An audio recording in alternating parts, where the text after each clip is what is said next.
So we'll give everyone a few minutes just to sort of settle in, and we'll get going in a few minutes' time. Yeah, it's a little bit like the Eurovision Song Contest with people saying, you know, good evening from Kent, good evening from, good evening from Dorset. Oh, Dorset, very close to me.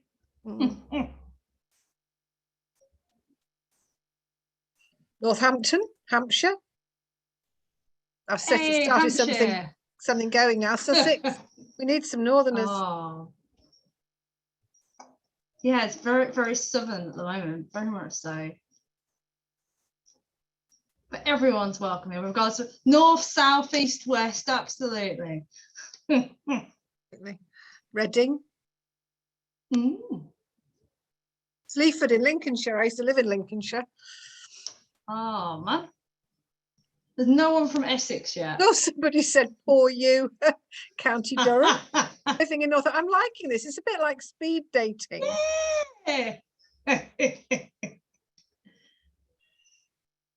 That shut them all up. Oh, York. Oh, there we go. Oh. Yeah, there you go. I suppose we should say where we're calling from, Beverley. I mean, I'm here at Blue Star and Unilink in Eastleigh in Hampshire. So here you go. Big up Hampshire. Absolutely. Well, I am in my office, and I have I have two offices, one in the south and one in the north, and I'm not going to tell you which one I'm in. It's going to be my secret. I don't want to upset anybody from the south or the north. No. Okie doke. So I think we should make a start, I think. So welcome everyone, one and all, from wherever you're tuning in from today. It's an absolute pleasure to welcome you to the CILT Institute's Next Generations Forum in Conversation event series. My name is Rachel Perkins, and I am the Vice Chair of the Next Generation Committee. And I also work at Blue Star and Unilink, where I'm an Assistant Operations Manager, and also the manager for Unilink, which is the network of buses for the University of Southampton. And it's an absolute pleasure to be hosting this second event and to have the opportunity to sit down, albeit virtually. I mean, you know, there's a place for in-person events, a place for virtually, but it's virtually this evening with yourselves, with today's senior professional in the transport industry. So for those of you who are unfamiliar with the Next Generation Committee, we're a forum of CILT consisting of a network of volunteer professionals from the bus industry, from haulage, freight, rail, literally anything and everything to do with transport. And our aim is to support the career development of people who are considering a career in transport. Maybe they've come out of university or college or school, or maybe they've been in a certain career for tens of years and are fancying a change over to transport. So very much everyone is welcome, and that's something we're very proud of to uphold within the committee. We're also passionate about making logistics and supply chain and transport more accessible to people, regardless of their beliefs and backgrounds, and as well as focusing on diversity, inclusion and STEM. So there's a lot going on, and definitely something that I thoroughly recommend anyone who's listening, if you're interested in getting involved with the Next Generation Committee, whether that's promoting the committee or getting involved with committee roles, definitely thoroughly recommend it. And if you're interested, to let us know here, and I can definitely point you in the direction of more information, because it's a fantastic opportunity in terms of benefiting your own career. So without further ado, I'm absolutely delighted to welcome Beverley Bell to our second event in the series. Beverley is the director of Beverley Bell Consulting Ltd, which specialises in transport and development, transport sector. And since graduating with a law degree in 1985, she's held a wide range of roles within the transport sector, and most notably a traffic commissioner and senior traffic commissioner of Great Britain. So no doubt we'll have lots of experiences to hear from Beverley, and it's fantastic to have her here today for this event. So I've got a series of questions for Beverley, but equally, if you've got questions for Beverley or myself, or want to chat throughout the event this evening, we've got the question and answer function here on Zoom. So if you've got a question that you'd like to raise to Beverley, feel free to put it in there, and we'll go through them when we can. If it's obviously relevant to what we're talking about, I'll see it flags up and I'll raise it. But I'll also do a bit of a question and answer at the end as well. And if you're having a conversation with people, or have a comment on what's been said, make sure you use the chat function, and then we'll see it as we're going along, and comment where we can as well. So it's an absolute pleasure to have you here, Beverley, and it's great to have you here for the event. So I suppose the first sort of question I have for you, could you take us on a journey of how you got to your current role, so all the lovely bits and pieces you've done since you've graduated with your degree? Well, thank you. First of all, thank you for inviting me. I'm delighted to be here and do anything that supports not just CILT, but young people in the sector, because I was referred to as a senior professional. What that means is I'm very old. And so it's really nice to see people like yourself, Rachel, and young people being involved in the sector.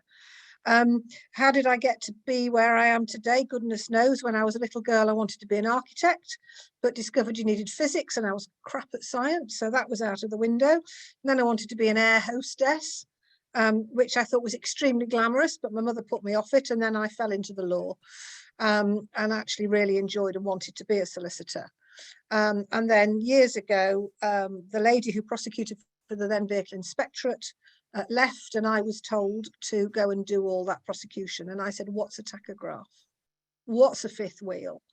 And found that I actually really enjoyed it, and ended up doing prosecution work for the VI. And then when I was about 40, they advertised for TCs, and they were silly enough to give me one of the roles. And I loved it. Absolutely loved it. It was very different. I mean, gosh, it's a long time ago now. It's 22 years, and I did that for 17 years. Best job in the world, being a traffic commissioner. I used to make a pathetic joke about, I get to shout at men for a living. Sometimes women, but generally men, because it's a male-dominated industry. By 2017, I'd done 17 years and had enough. And it was good for the sector for me to move on. It was good for traffic commissioners to move on. They are appointed effectively for life. And that's not necessarily a good thing, but that's the way the law has to work. And then I became a consultant, thinking I would just do a little bit of work advising people on how to make sure they don't appear before traffic commissioners. And now here I am working full-time and employing 6 people. So that's in a nutshell how I've got to be here today. And I've loved 95% of it, and still thoroughly enjoy it. Love the sector. Yeah, that's brilliant. And that sort of wide variety of roles, and you've still got that passion and that love for it is fantastic. So what was it that initially sort of attracted you to the transport industry? So you were saying you had interest in other roles up to that point, but what was it that with transport that made you think, do you know what, this is the sector I want to be in, and want to make use of my experiences in? So I wanted to be a lawyer because the law governs everything we do. And in the olden days, it was from the size of the milk bottle that was delivered outside your door to how fast you were allowed to drive on the road and all those things. And then when I started doing transport law, I thought, well, everything that we rely on is either delivered to us on a commercial vehicle, or, the great British public are carried in passenger carrying vehicles, whether it's taxis, buses, minibuses, coaches, whatever. And those two really have such an important part in our society. And we know with COVID that, the transport sector is seen as, quite rightly, not just key workers, but absolutely essential. And it's that I think the two together just makes it interesting. But it's also full of really interesting people. And we talk about the transport industry. I try to call it a sector because industry drums up images of toe tech to boots, and I've always said that the industry, the great British public think of lorry drivers as chomping on a Yorkie bar, but actually it's so much wider than that. It's so much more sophisticated than that, and it's really diverse. And that to me is what makes it interesting. And at the end of the day, everybody's trying to either deliver goods or deliver people. So that's really why I like it. Yeah. Why do you, I suppose, following on from that, why do you think that sort of stigma around, to say with the lorry drivers, it's all about sitting behind a wheel and eating Yorkie bars? Why do you think that sort of stigma exists, do you think? I don't know where it's come from. I really don't know where it's come from, because I came into the sector, you know, in about, well, as a regulator in 2020, which is 22 years ago now, which is frightening. And I started doing transport law in 1990. And I really don't know where that stigma's come from. It doesn't exist in some of the other European countries. And they do treat their drivers in a different way. And I'm not talking here about the employers, but I'm talking about the public. Here, somebody's making a comment. The stigma has a lot to do with the narrow background of drama TV writers, isn't it? Maybe that's where it came from. But, I suppose, yeah, I suppose I'm thinking in my sector, I mean, you've got on the buses, and I suppose a lot of the stigmas associated with comedy shows like that still very much remain in certain sectors and affect those perceptions. And let's not forget the comment Margaret Thatcher made many years ago about, if you still travel by bus, then, you know, you're a failure or something like that. Dreadful thing to say. And that there is a particular, and I'm not allowed to say who it is obviously, but there's a particular bus company, it's not the one you work for, Rachel, that's advertising at the moment on the radio about how sustainable using public transport is and how it's good for people's health. And sometimes in some respects the sector has been its own worst enemy. It doesn't always portray as 21st century. It's quite hard to glamorize the sector or the industry or the profession, depending on what people like to call it. But, you know, I think that operators now are much more adept at doing that than they were 5-10 years ago. I think that because they have to. Yeah, absolutely. I suppose following on from that, what do you see as sort of being the biggest sort of challenges and opportunities that the sector is facing? Getting young people interested really early. One of the things that I was really privileged to do was to be chair of Think Logistics. CILT, Kevin Richardson, has been a great supporter of Think Logistics, along with the gorgeous Steve Granite, who runs Abbey Logistics and set up the whole concept of Think Logistics. Freight Transport Association Logistics UK, as it's known now, DFT, Department for Transport, were all incredibly supportive. And that's all about trying to get young people interested in transport and everything that it encompasses. I think the difficulty is, unless you get them at 14, then they're going to already go down a different path. And it's getting them really young so that they see it as something that can be appropriate for them at all levels. I mean, you know, I could ask you the same question. What made you go into transport? Because you went to a really good university, you did a degree that's not really related to transport, and you ended up in transport. How did you end up in transport? I mean, let me turn that back on you. Did you fall in by accident? Well, I suppose for me, it was very much, I had to grow up with public transport because my dad was at work, my mum didn't drive, so I was very much brought up on buses and trains. And for me, it was very much sort of ingrained in what I did. So I was always on a bus. You know, very rarely was I taken in a car anywhere. I had to work things out by bus on my own a lot of the time. And I suppose for me, it consolidated to the fact that when I was going to sixth form, I was going on the same bus every day for 2 years, and I got to know a lot of the bus drivers that were there, and you'd hear them sort of talking about what they liked and what they didn't like, and there was a lot of what they didn't like and a lot of grumbles. And for me, it got to the point where there was this one driver who came up to me and said, "Oh, you seem quite keen in the sector." And I said, "Yeah, it's part of what I do and how I go about it." And he just turned to me and said, "Well, why don't you go out there and do something about it?" Oh. And I took that quite literally. And I went to university, studied geography, but even when I was at university, I came up against challenges in which, you know, I was being told that what I was doing was an easy way out. And they was basically trying to say that me going into the bus industry on the graduate scheme that I did was not sort of, in their eyes, held in high regard, which I completely and utterly disagreed with, because what is more rewarding than going out there and not only just getting the understanding the day-to-day operations of the bus industry and understanding the future of the industry and what's going on in the industry, but also making that impact in your community. I can't think of anything more sort of rewarding, in my opinion. So it is that there is that stigma, especially in my line of work, that buses aren't necessarily seen as very glamorous, and not many people at a young age say, oh, I want to grow up and be a bus driver, which I think is really sad, because the drivers that we have here, you can tell that they love getting out and about. They love seeing the people that in the communities they serve, and the fact that you can say on your license, I drive a 12-ton double-decker bus. I mean, I love the fact that I can just jump in the decker and drive. It's brilliant. And I think a lot of it, I mean, somebody's put up on the chat about, we should challenge people who say, I fell into transport or I fell into it. I understand what that person's saying, but it's often the case that people do fall into it, or they work in it and they haven't chosen to do it early on, but then they love it. I don't know many people who move into transport and then don't like doing it. Okay. And I think that a lot of it is to do with the terminology. Yes. Bus driver, I used to have the privilege of and it was a privilege of awarding the Bus Driver of the Year awards up in Blackpool when I was at TC. And I used to say, it's not called a public service vehicle for nothing.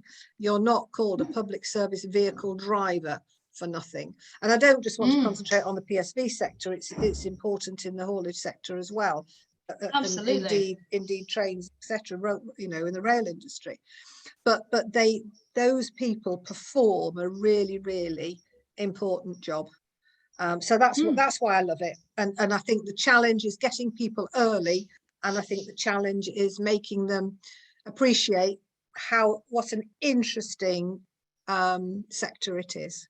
And the breadth of roles that are available. You can work in HR, in transport, you can be a driver, you can work in the law, you can work in accounts, you can work in anything. It's understanding how it works.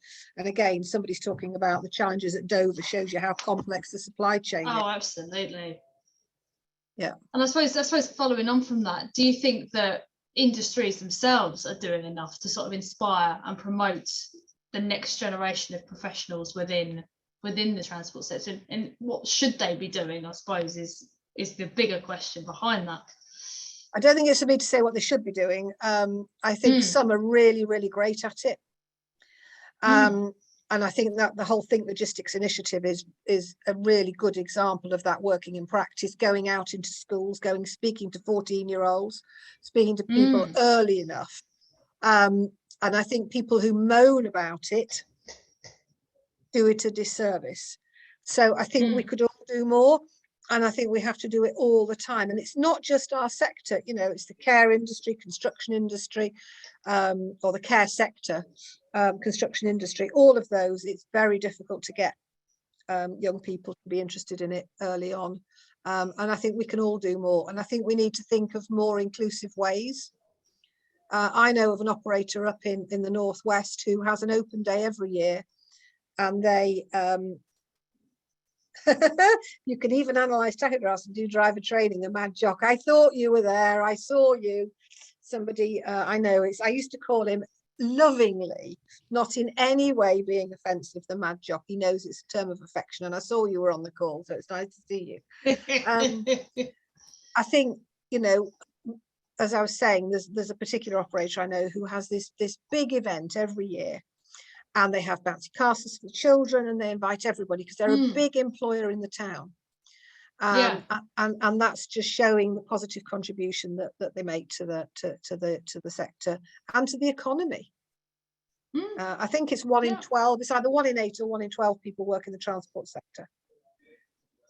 Yeah, and it is definitely something to be proud of. I think it's, like you're saying, it's so sort of influential and so fundamental to so many parts of the economy, having that sort of pride associated with this sector, even if the presence isn't necessarily sort of recognised on the whole. It's just so important. So it's sort of the veins of our community and the veins of our country is public transport, whether that's bus or rail or haulage or ferries or anything like that. And sort of celebrating it is quite important behind it. So no, absolutely. So on a different note, what activities have you been involved with outside your paid employment, and do you think that has contributed to your personal and professional development within the transport sector? You get out of it what you put in. So being parts of organisations like CILT, like Society of Operations Engineers, trade association is really important, I think. You know, I used to nag Steve Agg when he was, you know, heading up CILT, saying, you know, please can I come and join, and please can I do this? And I think it's, can we ban the word shed? That's where you keep your flymo. I agree, John. We talk about warehouses as sheds. I talk about them as warehouses. I think language is really important. But in terms of what I've done outside my paid employment, I think you can't divorce. First of all, I would say join organisations like this, go to events like this. You never know who you're going to meet. My mother used to say, it's not what you know, it's who you know.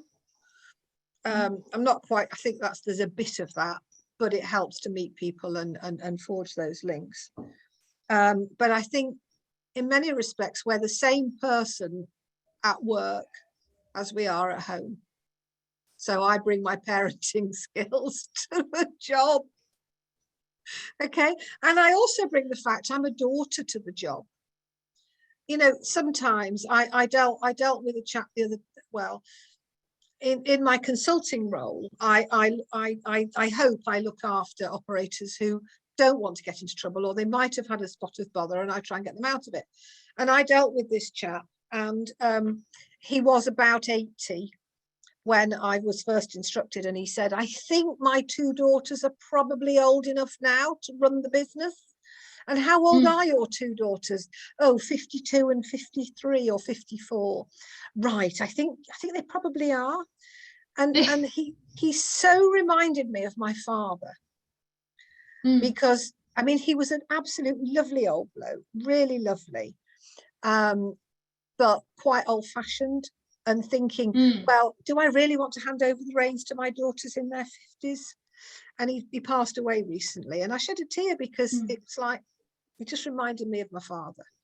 And I think it's about understanding how people's personal lives have a huge impact on their business lives, how they were brought up, what their culture is. Did they have good role models, you know, when they were growing up and when they were working? Did they have good role models when they were deciding what to do?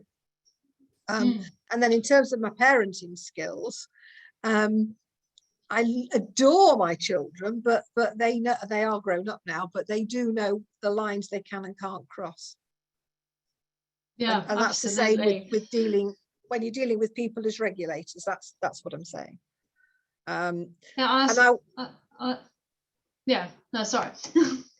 I was also chair of governors at my old school, and that's just dealing with something outside transport, something completely different, and understanding different cultures and how different cultures work. So the education sector is completely different from transport. You know, transport's fast moving, education's snail's pace. So doing lots of different things. And I've even done an interior design course. So if anybody wants me to design their sitting room, please let me know. I love a good paint chart and a set of fabric swatches.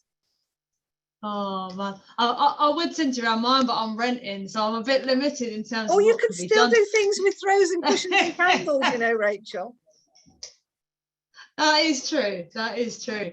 I think with one thing I've sort of learned in my career as I'm starting off in the transport industry, it's a people-based industry where you both work and are inspired by different people.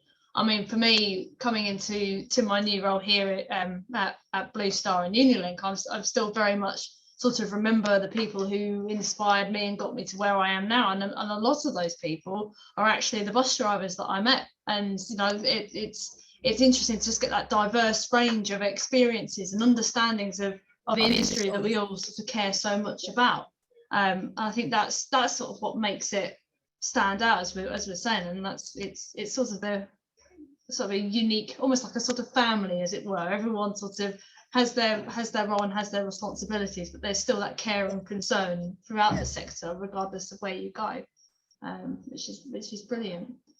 So I suppose because the transport industry is deemed as quite a male-dominated sort of industry, how have you found sort of making your name, making an impact in such a male-dominated sector? That's probably for others to answer. What I would say to women in the sector is, don't make the mistake of trying to be like the blokes. Celebrate your femininity, use your femininity in a highly appropriate way. Okay, it's great being in a male-dominated industry, because if there's not so many women to go around, you'll generally get on the top table. I don't see the fact I'm female as relevant. I have had a really bad experience of sexual discrimination against me, which I can happily talk about when you ask me a little bit about, you know, sort of setbacks you've had. But really, I've only ever had that one incident. The other thing I will say is that if somebody is strong and direct and knows what they want and forthright, she was a mad school mom with a friendly stick. I think if a man is strong and decisive and confident, he's talked about in very positive terms, yeah, all of those things, and a hero. If a lady, a female, a woman, a girl, whatever term we want to use, and I guess I know there are some people that don't want to be called either, but I won't even go there, then they are described in less glowing terms, such as bossy, domineering, control freak. And I do think that's a real shame, because, you know, I do say to people, I do have, or did have, this image of being a real tough person, but actually I'm just as soft as the next person. But you can't be in that job as a regulator. You have to be firm but fair. And so I think that women should use their femininity and not just try to behave like everybody else does. I mean, it's quite a controversial topic, and I don't want to sort of upset people. But I've yeah, not. It is, and I suppose it's quite topical as well. In light of, I know certain big groups are doing events that focus on diversity, and it's, you know, it's an interesting sort of discussion to have, and it's topical to think about it. But I know, sort of in my experience coming into the industry, I think I've been very much welcomed in. You know, I'm seen as a bus professional rather than sort of just a woman who's there who might know a bit about buses. And it always does it. When I was driving buses in my old job, it was always quite interesting to see the reactions of some of the passengers when they saw I was a young female driver. And a lot of people were very accepting. And I remember one person was sort of shocked, nay horrified, that I was a female in her 20s driving a bus around Clacton-on-Sea. And it's very interesting to see sort of those perceptions and how they play out. But I think it's very much sort of how you make it and how you're supported and make your name for yourself, which is fantastic. So what do you see as the biggest setback in your career, and what were the main things you've learned from this? So the setback is something I referred to a moment ago. When I was a young solicitor, and I was wanting to be a partner in a firm of solicitors that I worked for in Worcester, because all I wanted to do was be a partner. And I became a partner. And without going into any gory detail, at the same time, I found out that I was expecting my first child. And unfortunately, the two were not a happy coincidence. I had not planned to have my first child quite so quickly. And my boss said, "Oh, okay, Beverley, you will now step off the partnership ladder while you have your baby. And I'm like, well, my fellow partner's wife's having a baby. Is he stepping off the partnership ladder as well? No, of course not. And I said, well, that's sexual discrimination. And they said, we don't care what it is. And Wow. you know, you're going to step off the ladder. And I said, well, no, I'm not. I'm going to take you to court. And they said, off you go. You can go home now. And I packed up my box and left. And I decided to set up on my own as a solicitor. And they sued me to stop me. Wow. And we had a case in the High Court, and it cost me Kate was born in 1990. So in 1989, 1990, it cost me £25,000. Crikey. I had a very supportive husband, and we went to court, and I had a Pyrrhic victory because I won on part of it and I lost on part of it, and I had to pay the 25,000. It was a huge setback. Would it be allowed now? No. Would I have won completely now? Yes. But the reason I fought it was because they wanted to stop me acting for past, present and future clients, one of which was an organisation called the Vehicle Inspectorate. And I knew that I would make money, you know, prosecuting, and it was worth it. And so I set up on my own. From my dining room with a dodgy second-hand metal filing cabinet and a steam-driven Amstrad. Wow. And you know, and it was worth it. But it was blinking tough, and it was an awful lot of money. But it was worth it. So that's the biggest setback. What have I learned from it? Never be frightened to tackle inappropriate behaviour or, you know, discrimination of any kind, and stand up for your principles. Yeah, right on. No, it's definitely something, a good lesson to learn from it, and something to definitely to carry forward. So on the flip side then, what have been some of your highlights of your career? Being a TC,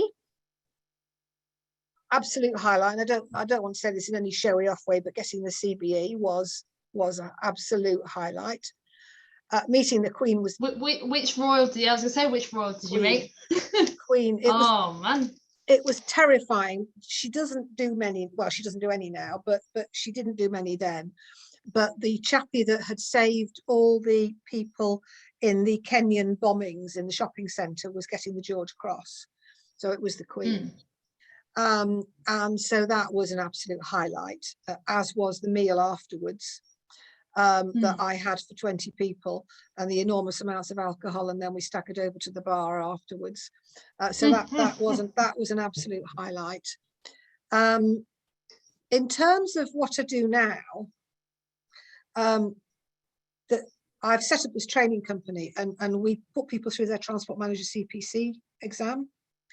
And I think the trainers and I are more nervous on results day, or as nervous, at least as nervous as the people that have taken the exam, and getting them through.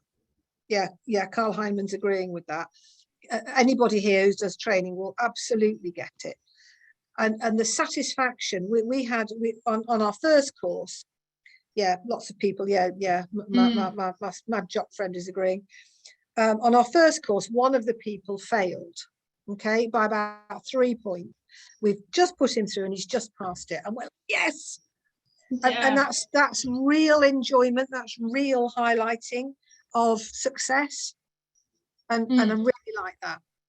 And I also like, you know, educating them about the sector and about the TM CPC stuff, and doing the refresher courses. Great fun, love it, really enjoy it. And I can imagine it's really rewarding, because I suppose it reflects well on the student who's put all that time and effort in, and getting over their setbacks and things, and obviously a person, you know, sort of personified that you've been able to assist them through and make and sort of empower them to have the confidence to do that exam and to believe they can do it. Building confidence, because people come in and they go, oh, I'm never going to pass. Yes, you will. Yes, you will. And building confidence, making them believe in themselves is so important. So important. Mm. Especially, I mean, I did my CPC when I became a traffic commissioner because I didn't want some operator saying, what do you know about trucks, love? I mean, they said that anyway. But taking the exam, for me, failure wasn't an option. That would have been awful. And when people are not used to being in a classroom environment because they left school 20 years ago or 30 years ago or 10 years ago, it's really nice to see them, you know, developing and passing. So I really, really enjoy that. And especially with the, I can imagine a few people on this call as well will have taken the transport manager CPC, and it's definitely no mean feat to get through it. I remember doing mine, and it's I only left university I think 2 years before that, so I still should have been used to dealing with exams and time pressure and having to write constantly and having a sore hand as a result of writing page after page of notes. But yeah, I remember that day when I got the notification I'd passed it, and I've never been so relieved in my life. It was rewarding. Absolutely. I mean, But, one thing I will say about CILT is that it's doing some work with DFT around, is the TMCPC exam fit for purpose? Answer, probably not. You know, do we need to know how often we need to feed the sheep and water the goats or whatever we do if we're going to be running, you know, moving beds around? And I think a lot is going to be done over the next couple of years to make that CPC course and the exam more fit for purpose for a 21st century transport manager, bearing in mind the breadth of what they have to do. Just a quick alert for everybody. The statutory guidance document's been updated today. For those of you that suffer from insomnia, if you go on the internet, you will see that a lot of them have been updated today, hot off the press. Excellent. I'll have to take them have a look at that myself. So we've got a comment here from Dave. What are your thoughts on earned recognition? My personal view is that I don't see why anybody would do it at the moment, because I don't see what the benefits are. But I do know a lot more operators than those originally are looking at earned recognition. For me, I'm not convinced of the benefits. But what I will say is that anything that improves operator license compliance has got to be good. I'm thinking of joining the diplomatic service, Rachel. Do you think they'll take me? They'd probably take you over me, definitely. So I suppose finally, to sort of round up my questions I've got for you, Beverley, is looking back, what would you say are your top 3 pieces of advice that you've picked up in your career that you'd say to your former self when you were starting out? What 3 things would you say in terms of giving yourself advice to set yourself up for your fabulous career in the transport sector? Can I have 4? You can have 4 if you want to. Number 1, what's my view? Hang on, what's my view of the various transport regulations? That's a long question. Number 1, look and learn. Okay. You know, listen, and when you see good practice, just copy it. You know, when I became a TC and all these men of a certain age, and I'm a young girl, you know, I looked and learned, and I looked at what they did that was good and copied that. And if I didn't like it, I didn't copy it. So look and learn. I've already said for the women, don't try to be like the blokes, and be yourself. Yeah, absolutely. Carl's saying you never stop learning, and that's absolutely true. I couldn't agree with that more. But be yourself. I'm not sure if I'm allowed to use the word bullshit, so I won't, but don't do it. People will soon see if you are doing that. And if you don't know the answer, say, I don't know the answer. And I'll find somebody who does. Don't try and con people, because they will see through you in a nanosecond. And then the final one really is be confident. People will think of me as a bit of a bossy cow at times, but actually I'm very sensitive. And I'm not the most confident person, but believe in yourself is what I would say. They're my 4 things really that I have learned, and enjoy it along the way. If you're not enjoying your work, go and get a different job. Enjoy it. It's there to enjoy. Yeah, absolutely. Definitely couldn't agree more, especially with the last point.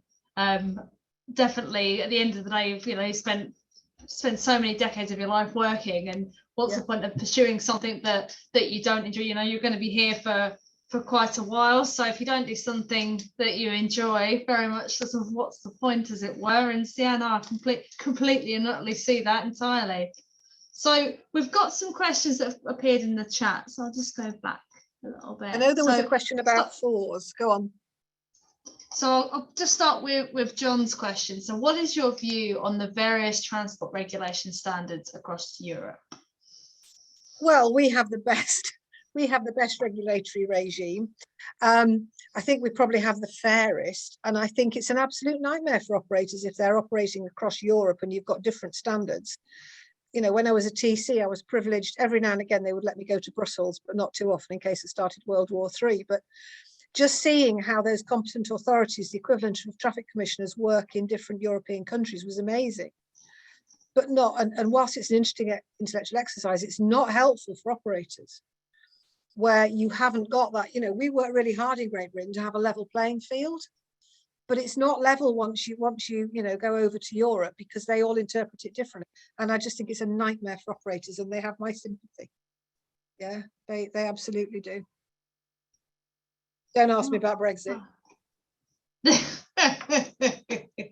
Yeah, we had no mention of Brexit up there. We did 45 minutes and no Brexit. So sorry, I just got to go to a party. Can we finish soon? No, sorry, it's a work gathering.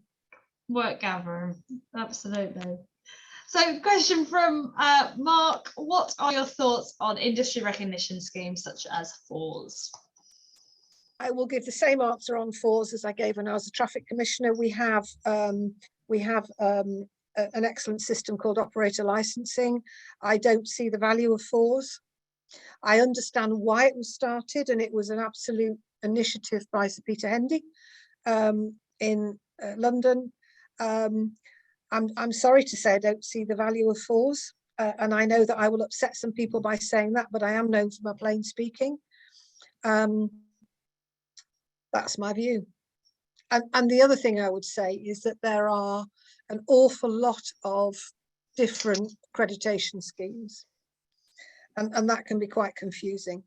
And I think one of the problems with FORS is that it's like OCRS. It's not being used for the purpose for which it was designed.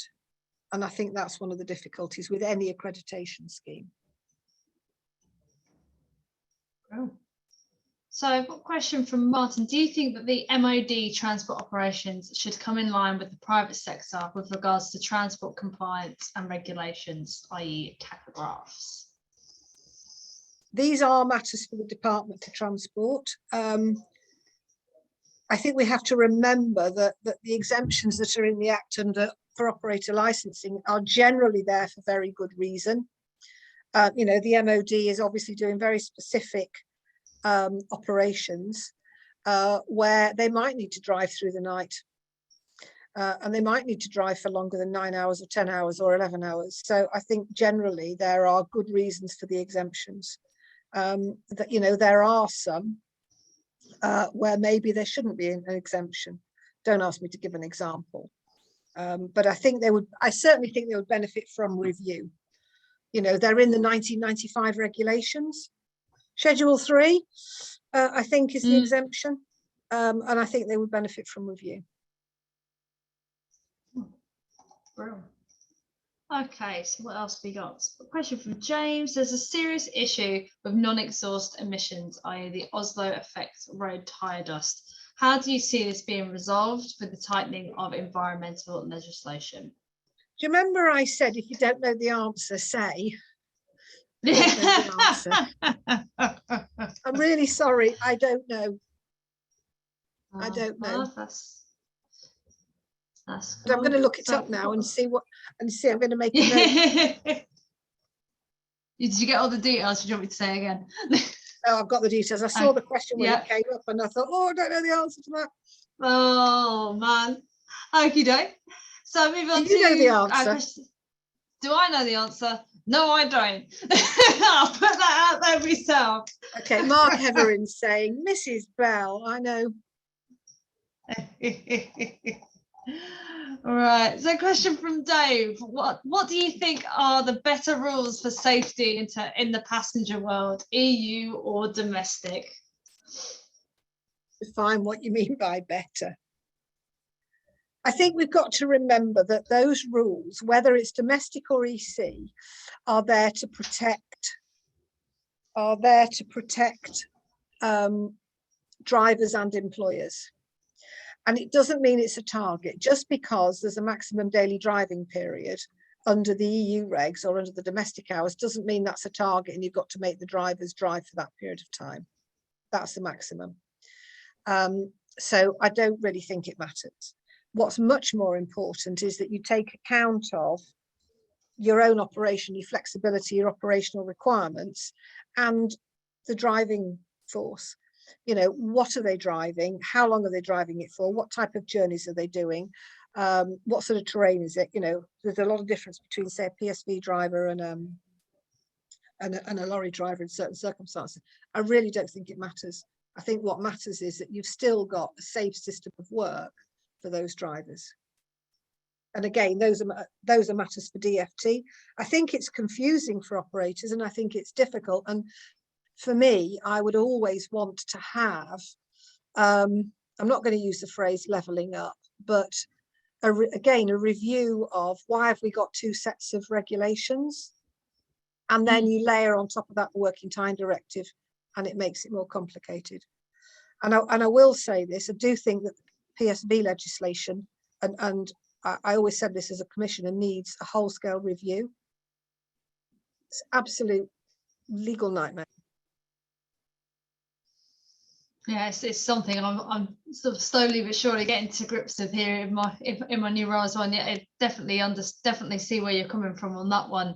It's interesting because I actually was speaking to some of the drivers here today about domestic in EU, and it's very much the sort of, like you're saying, the confusion over legislation. There's two different sets for driving the same vehicle, and it's very interesting, all those sorts of debates as well. So let me see, where were we in terms of the questions? So a question from John: do you think autonomous vehicles will change O licensing?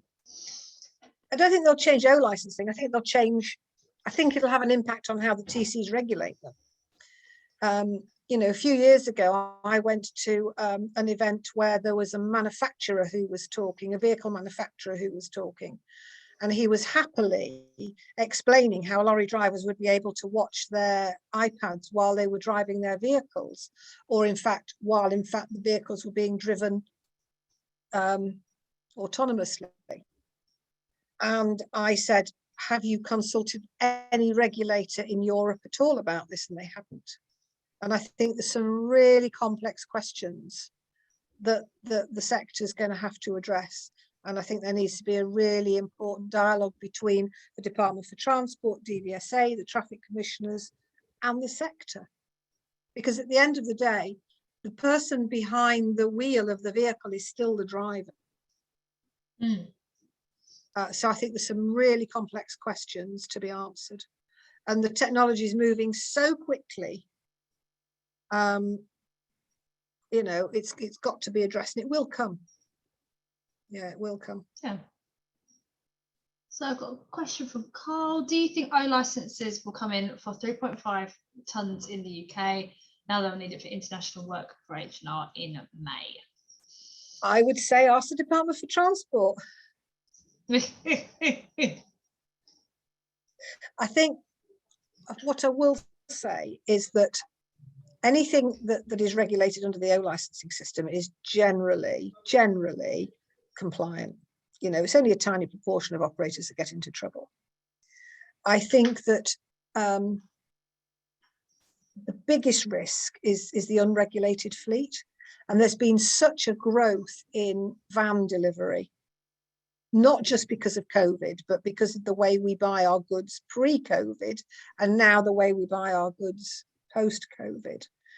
And I do think that there is a really persuasive case to regulate van drivers. Okay, in the way that operator licensing regulates commercial vehicle drivers. That's my own personal view, provided that that regulation's proportionate and not, you know, just there for reasons of red tape. Maybe I could be a politician. Maybe. I think the diplomacy is on point for that, and yeah, no, I'd vote for you. No. So, got a question from John Carr. So, CILT qualifications were commonly required for senior management in the transport industries until the 1980s. Do you think this was a good thing? And if so, how can we reintroduce it? And it's a good question. It's a perennial question, because in many sectors, you know, HR, for example, the accountancy profession, legal profession, you have to have certain levels of qualification to be able to get a particular role. And that used to be the case in the transport sector. And I don't know, because it was before I joined, so I don't know the history of why that stopped. Because now you don't have to have those qualifications. And I think that's where the sector's been its own worst enemy. And I think they should. Anything that develops people's CPD and develops and extends their knowledge and education, as we were talking about before with the whole training piece, I think has got to be good.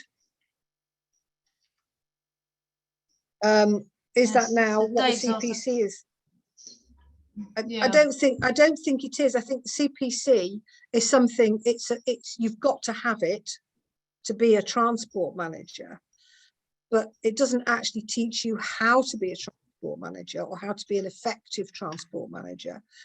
And as you work your way up an organisation, there are lots of other skills that you need. And that's where an organisation like CILT can help to deliver those. Do I think the driver CPC needs to change? If so, why and how? Gosh, I hope I get the job at the end of this. I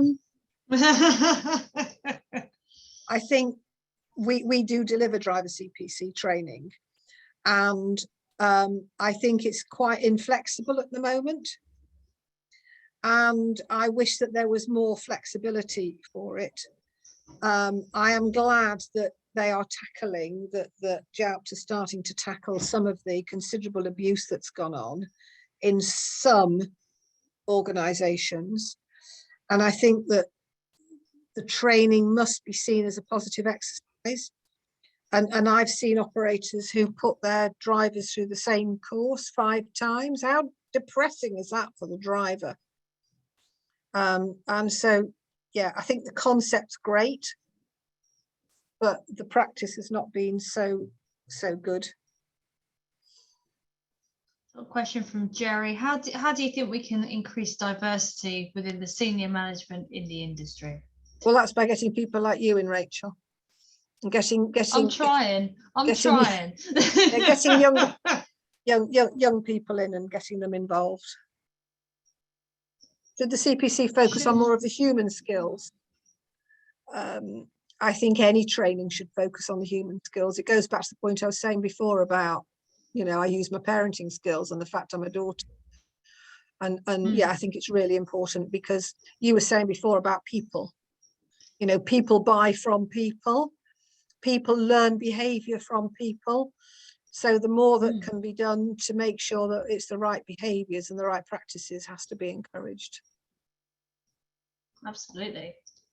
I'm just seeing we've got another question on here from Peter, saying we've undergone a desk-based DVSA review, didn't fall into any of the criteria on the call in the letter. We think it could be related to allegations raised by a disgruntled ex-employee. Is this likely? Sorry, hang on, let me just read it. We have just undergone, and we do not fall. Oh, okay, so the question that's, oh, right, the question that's been asked is that we've undergone a desk-based DVSA review. We didn't fall into any of the criteria on the call-in letter. We think it could be related to allegations raised by disgruntled ex-employees. Is this likely? I would say it's possible. And I would say that's a really good reason when somebody leaves to try and leave on good terms. And I know that's not always possible, to do. But DBSA are often very aware of disgruntled drivers or former employees, and they will look at that and decide whether it's actually worth going to visit the operator or not. Somebody's asking if I deliver online training and what do I think about this continuing. We do a little bit of online training. I think the jury's still out for all of us. I know that a lot of organisations are moving to online training. I think it has its place, provided it's short and sweet. You can't deliver, I don't think you can deliver driver CPC online. I definitely don't think you can deliver transport manager CPC online. You can't beat the classroom for all sorts of reasons. I think it will continue. I think it's here to stay. And I think it's a balance. When we were preparing for this conversation, we were saying that it'll be nice to go into a physical room and meet people again, but there'll always be a hybrid. There'll always be these sorts of events as well. So I'd say we've got 2 more questions before we wrap up. So I've seen the question from John Carr: is the term next generation appropriate? Maybe continuing development might be better. I suppose that's aimed at both of us, I'm guessing. I suppose from my perspective, sort of next generation is sort of being viewed as both those sort of leaving school and those who are choosing to go from one sector to the other. So they're the next sort of wave of people who are getting involved in the sector. So in terms, I suppose, the idea of continuing development is something that we aim to instill in the ethos, but it's definitely, it's definitely a fair point, because I suppose next generation typically is viewed as school leavers and college leavers, which are quite a key target audience, especially from what we've been saying in terms of instilling those values in younger and making transport more attractive to the people who are younger.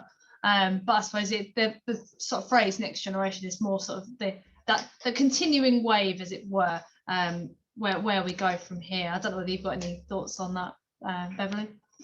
I think I just agree with what you say. To be honest, I think it is a challenge, difficult. But yeah, CPD, there's got to be a value in it. Somebody's made the point that it's really difficult delivering online training. I couldn't agree more. It's really difficult delivering online training, and there is some abuse of it out there, by delegates as well as by some of the trainers. I'm aware of that. As it's finding that sort of control and that fine line to ensure that those values are met and that it's actually interesting and engaging for the people who are getting involved in it.